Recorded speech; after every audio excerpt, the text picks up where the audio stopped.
Amigos e amigas, canal do Xavier, eu sou o Xavier. Gente, em primeiro lugar, por favor, deem um joinha, deem um like, um joinha, compartilhem, se inscrevam no canal, façam um comentário e para eu poder fazer esse canal crescer, né? Porque senão, se não houver retorno, o número de inscritos ainda é pequeno. A gente precisa chegar a um patamar maior para poder fazer lives, para poder acessar outras possibilidades que o YouTube disponibiliza para quem tem um número maior de inscritos. E, bom, o canal precisa crescer, senão fica muito difícil continuar fazendo isso, porque, gente, para fazer um pequeno vídeo, eu tenho que repetir isso de novo, para fazer um pequeno vídeo, é necessário um vídeo de 15 minutos, são necessárias muitas horas anteriores de pesquisa, de estudo, de leitura, de busca em mídias do mundo inteiro, de tradução de textos, porque senão a gente vai passar informação falsa, né? E como esse canal trabalha com muitas questões, a base do canal é política, notícias e política, né? Mas eu falo de outras questões também. Por exemplo, acabei de postar um vídeo, o último vídeo que eu postei foi sobre o dia 13 de maio, que no Brasil é o dia da libertação dos escravos, a assinatura da Lei Áurea pela Princesa Isabel, em 1888. E eu fiz um vídeo a respeito disso, sobre uma certa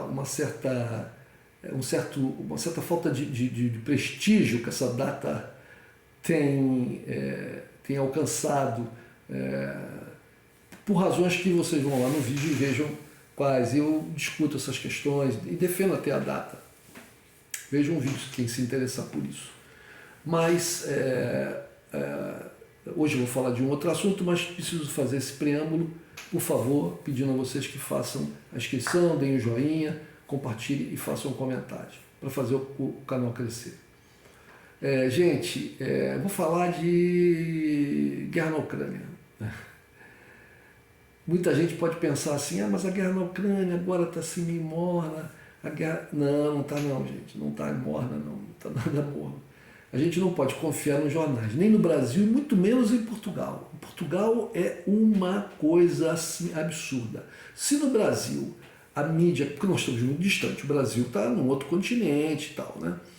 E nós vivemos aqui no Brasil também uma situação muito interessante, né? Sob o ponto de vista de notícias e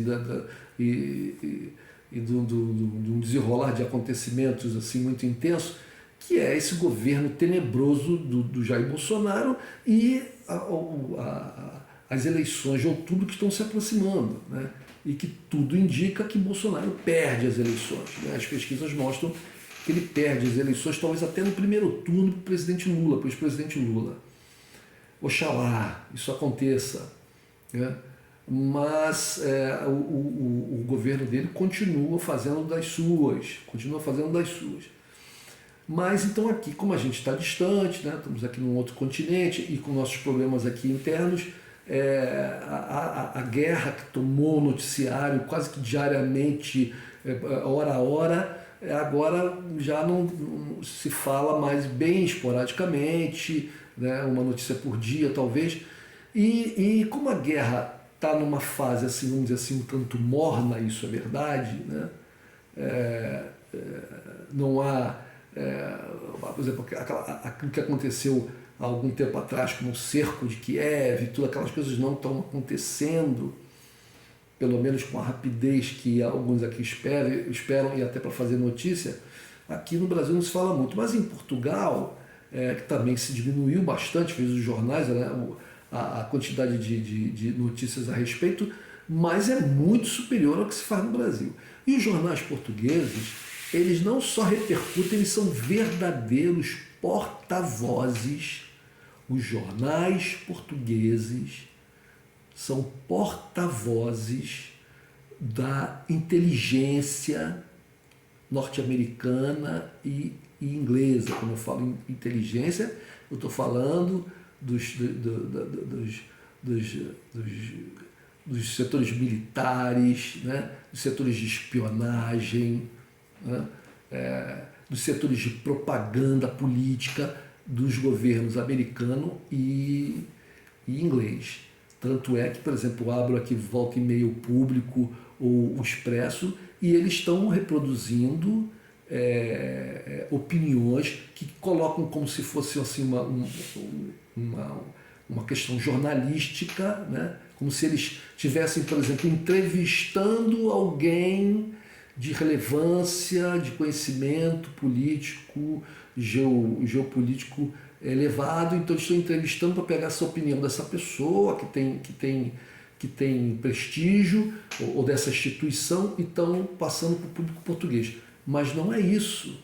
O que eles fazem é repercutir, é reproduzir, né, o discurso de think tanks americanos ligado aos militares americanos. De pessoas que eles apresentam, colocam o nome da pessoa lá, fulano de tal, né? E que assina uma matéria extensa, junto de várias outras matérias, sempre com aquela mesma ideologia, com aquele mesmo ponto de vista. Então colocam lá e a pessoa faz lá uma explanação sobre uma questão que é sempre enaltecendo o governo da Ucrânia, o Zelensky, satanizando os russos, etc.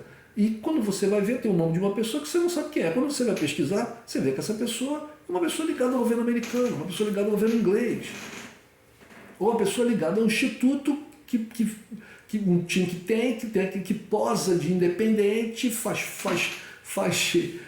de conta que é independente, mas na verdade é financiado pelas Forças Armadas americanas, é financiado pelo Departamento de Estado americano, ou seja, são opiniões que não passam de propaganda. E os jornais, esses jornais que são os principais jornais portugueses, reproduzem e colocam aquilo para o povo português como se fosse uma notícia, mas não é uma notícia, é uma propaganda. É uma propaganda para conquistar o coração e a mente do povo, das pessoas que vêm. Como os serviços de propaganda, de inteligência, sabem que a maioria esmagadora da população, né, não se aprofunda nos assuntos. Né? Lê as manchetes do jornal, escuta o que o cara lá, o âncora do jornal televisivo fala, de prima com mais ênfase, e não se aprofunda. Então o que fica marcado é a manchete. Então se você repetir uma manchete, repeti-la, ela vira uma verdade incontestável. Como uma vez um cidadão, num comentário que eu fiz num canal de uma outra pessoa, e ele coloca assim, eu nem me lembro se era ele ou ela agora, mas a pessoa lá, o outro participante, né, uma pessoa como eu, que não era do canal, estava ali apenas fazendo um comentário, um comentador coloca assim: mas a Rússia é uma ditadura, os Estados Unidos são uma democracia. A Rússia é uma ditadura e os Estados Unidos são uma democracia. Bom, aí é a questão de se aprofundar, né? É a questão de se aprofundar. Em que medida a democracia americana é verdadeiramente uma democracia? O grande escritor norte-americano, Gore Vidal, escritor, ensaísta e tal, ele disse uma vez que, falando sobre o país dele, sobre eles, os americanos, falou assim: nós não somos uma democracia. Nós somos, no máximo, uma república militarizada. Gente, é muito fake. Eu vou usar aqui, o português é muito falso. Você constrói um esquema em que as pessoas de 4 em 4 anos vão lá votar no escolhido, e aquele que tiver um número de votos, não o maior número de votos por habitante, mas tiver o maior número de votos nos colégios eleitorais mais importantes, é eleito presidente da República, com muitos poderes, né? Então, se você tem isso, você elegeu diretamente o presidente da República, isso é democracia. Está estabelecido. Agora, lá na Rússia não é democracia. Por que razão? Bom, também tem eleições, também se elege presidente da República e tal. Mas é que o presidente da República de lá está lá no poder há muito tempo, né? Já foi ministro, foi primeiro-ministro, o presidente da República, está lá há muito tempo. Então, sendo assim, não pode ser uma democracia. E a democracia lá, ela, como todo mundo sabe, ela é forjada. Nos Estados Unidos, não. Nos Estados Unidos são forjados. Se as pessoas se aprofundarem e forem fazer uma leitura na internet mesmo, vocês podem fazer essa pesquisa, vamos ver como é confuso, como é atrasado, como é cheio de falhas, né? Como é obscuro o sistema eleitoral norte-americano. Vocês vão ter uma visão diferente do que é essa chamada democracia. Inclusive, não está aqui, infelizmente, eu acho que não está aqui, não está aqui, não é um desses livros. Eu já apresentei um livro aqui, ele não está por aqui, gente, eu não sei onde ele está agora, eu teria que procurá-lo, eu não sei, eu vou ter que procurar, levantar e procurá-lo. Eu apresentei aqui num vídeo um livro, O Direito ao Voto, que é um livro de um escritor, professor, catedrático americano, sobre a questão do voto nos Estados Unidos desde lá da fundação da independência americana, né? Então esse livro é um livrão, né, que ele vai ano por ano, década por década, desde lá da independência americana, fazendo uma análise da questão do direito ao voto nos Estados Unidos. E ele fala, por exemplo, esse livro foi do início do século XX, da primeira década do século XX, então ele fala até da eleição do George Bush, né, quando ele disputa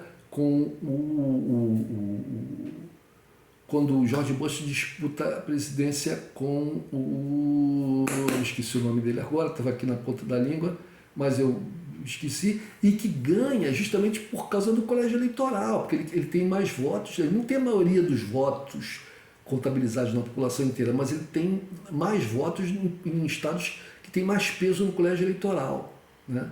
E, portanto, ele é eleito. E ali, nessa eleição, os americanos também percebem o quão confusa é a eleição norte-americana. Para vocês terem uma ideia, a gente aqui no Brasil, esse governo nazi-fascista que nós temos aí, que fica tentando detonar a urna eletrônica, né, que certamente deve ter problemas, sem dúvida, né, mas ele quer detonar a urna eletrônica porque ele sabe que ele vai perder a eleição. Então ele quer melar a questão da urna para ter uma desculpa, dar um golpe, é isso que ele quer fazer. Mas a urna eletrônica, ela tem muitas vantagens, como, por exemplo, tem a questão do resultado rápido. Al Gore foi quem disputou a eleição com George Bush, lembrei, né? E perdeu, porque perdeu nos estados mais pesados, que tinham mais peso. Mas dos Estados Unidos, eles fazem no papel. É no papel, gente. Papelzinho, uma coisa, sabe, super antiquada. E que possibilita uma série de fraudes, possibilita muito mais fraude do que na urna eletrônica. Muito mais. Todo mundo sabe disso. Como tinha fraude antes, era muito mais fácil fraudar. Então, mas de países gigantescos como são o Brasil, como é os Estados Unidos, né? Pois bem, então, voltando ao assunto, a questão da guerra na Ucrânia. A questão que eu quero falar, já passou 14 minutos de vídeo e não falo do assunto principal. O assunto principal é saber exatamente o que ninguém sabe. Ou melhor, menos os russos, os generais russos, comando russo, Putin, etc. Quais são as intenções dos russos, né? Não desde sempre, mas as intenções a cada dia, a cada circunstância, a cada alteração de quadro no desenrolar da guerra. Essa é a minha opinião que eu tenho a partir das minhas pesquisas, né? E a partir também de escutar todos os analistas que eu posso. Por exemplo, o canal Opera Mundi, que é um canal do Breno Altman, um canal muito interessante, entrevistou no último vídeo deles, último, penúltimo, sei lá, um dos últimos, o Pedro Paulo Rezende, que é um dos maiores especialistas brasileiros em questões militares, etc. E o Pedro Paulo, foi um vídeo muito bom, o Pedro Paulo fala nesse vídeo, por exemplo, informações que podem até ser contestadas, né? Ele tem lá suas fontes, ele não declara quais são exatamente as fontes, mas ele é uma pessoa respeitada. Isso não quer dizer que eu vá tomar a palavra dele como verdade absoluta. Eu sempre vou comparando com um com o outro, né, para poder ter uma ideia. Porque eu também não tenho acesso aos generais russos e ao Putin. E não sou vidente, não tenho bola de cristal, não consigo ver o passado, o presente, o futuro, etc. Não consigo. Então tem que usar a inteligência, o raciocínio. Então, mas ele fala o seguinte, que a Rússia está utilizando um efetivo militar pequeno, de por volta de 80 mil homens do exército russo e mais alguns outros milhares ali da região de Donbás, de Donetsk e Lugansk, o que daria no máximo aí 130 e poucos mil soldados russos, de efetivo militar russo. Enquanto pelo lado da Ucrânia tem por volta de 600 mil soldados. Outra questão que ele fala é que, por exemplo, que os russos eles estão utilizando armas, muitas das armas que eles utilizam são armas da Segunda Guerra Mundial. Aí a pergunta que fica, mas por que os russos estão utilizando arma da Segunda Guerra Mundial? Os russos não têm um exército poderoso, armamentos de ponta? Tem. Mas aí a gente tem que pensar o seguinte, a Rússia está lutando não é contra a Ucrânia, gente. A Rússia está lutando contra a Europa e os Estados Unidos, contra a OTAN. Né? E até, quem sabe, contra outros que não se declararam tão animosos contra os russos, mas que, por baixo dos panos, né, dissimuladamente, apoiam, ajudam, auxiliam os europeus e os americanos. Por exemplo, Israel. Né? Israel faz um jogo duplo, né? Talvez. Eu acredito, armamento israelense tem lá, contra os russos. Talvez existam soldados ou mercenários israelenses, talvez existam gente especializada treinando tropas ucranianas. Né? É possível, é possível. Indícios existem, não tem provas. Né? Mas então, veja, esses países, a Rússia está lutando contra a OTAN, contra os Estados Unidos e todos os seus aliados, todos os seus subordinados, vamos assim dizer. Né? Israel é um aliado, Israel não é um subordinado, Israel é um dos países alinhados aos americanos que mais consegue extrair dos americanos, consegue mais extrair do que dá para os americanos. Enquanto que outros países, né, nomeadamente os países da Europa praticamente toda, né, esses só doam para os americanos, só doam. Os americanos fizeram um investimento deles lá no famoso Plano Marshall, depois da Segunda Guerra Mundial, ajudaram realmente a reconstrução desses países, mas depois só sugando. E até hoje é isso. Tanto é que a guerra ela está tendo um impacto violentíssimo aonde? E as sanções norte-americanas aonde? Na própria Europa, mais do que qualquer outro lugar. Apesar que a situação dos Estados Unidos não está boa não, gente. A inflação dos Estados Unidos está batendo 8%. 8% acumulado agora em abril. Tá? A inflação no Brasil está 12%. Ora, a inflação americana, nem sei, há muito tempo que a inflação americana não chega no patamar desse nível. Os americanos não estão acostumados com isso. Não estão acostumados com isso. Por que está acontecendo isso? Não, por causa da gripe, por causa da pandemia. Não foi isso. A pandemia, a coisa da pandemia já ficou meio que para trás, né? Apesar de que a pandemia continua matando gente e tal. Mas os lockdowns, né? As restrições praticamente acabaram. Então as economias vieram com tudo. Mas, gente, a guerra e as sanções, né, estão dificultando as cadeias de trocas, chamadas cadeias logísticas, né? Porque os produtos industrializados, eles são compostos por várias partes, né? Tem muitos componentes, E esses componentes vêm de lugares distantes do mundo, diferentes do mundo. Né? E essas sanções e a guerra em si estão quebrando. A pandemia já tinha feito isso um pouco, e agora toda essa situação está quebrando essas cadeias logísticas, essas correntes. Né? E fora o fato que a oferta no mundo de produtos essenciais como gás, petróleo e trigo está abalada, está diminuída por causa da guerra e por causa das sanções. Um dos maiores produtores de trigo e de petróleo no mundo é a Rússia. Né? Então, quando você procura limitar compras da Rússia, você está diminuindo a oferta no mercado mundial dos produtos fundamentais da Rússia, petróleo e trigo. E o mundo precisa de petróleo e trigo. O trigo aumenta o preço de vários produtos alimentícios industrializados que contêm a farinha do trigo, alguma coisa do trigo. Né? E o petróleo é a base da economia mundial, né? A base da economia mundial.